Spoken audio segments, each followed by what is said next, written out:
Hello everybody, Joe Thomas here, back in Ireland. Day 2 for me, day 3 for the club out just outside Dublin on their Irish training camp, and things are going well so far. I spent most of yesterday in and around the training camp, bumping into players and staff, and a nice positive feeling around the place. And it's easy to read too much into that this stage of the season. Of course, you've got friends reuniting after the close season. Things are always a lot more colloquial at this stage of the summer, but I do think it's important that from the conversations I was just having with people, both in interviews and just stopping to chat in the lobby, and this goes to staff and players and management as well, it does feel like it's been a bit of a positive summer. There's a bit more of a positive atmosphere around the place. I think that one of the things, and that we all know because we've all lived the last few years, have been some really difficult times for Everton, and amidst that there have been some good moments in general as well, but they've often been one-offs. And what it feels like is, even though the players have been away for obviously the close season and things like that, there's still obviously been a lot going on around Everton Football Club.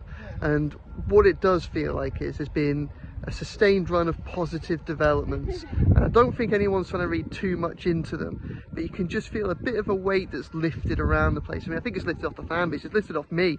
I feel like I've slept better over recent weeks, but it really does feel that sense, I think, that most of us have been feeling around the club that we haven't been able to see for the past few weeks, because obviously football hasn't been around and the players have been on holiday and that around.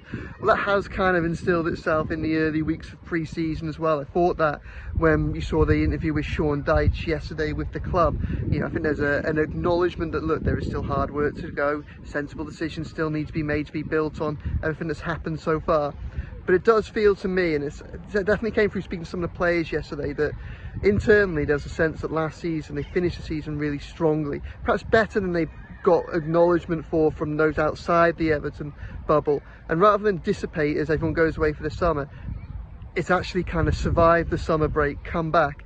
And that really seems to be the dominant thought process here at the minute, that kind of enjoyment to be back, as well as a sense of this season is something that's poignant with Goodison, last season of Goodison, the moves to the new stadium, and something that the players really feel proud and want to be part of.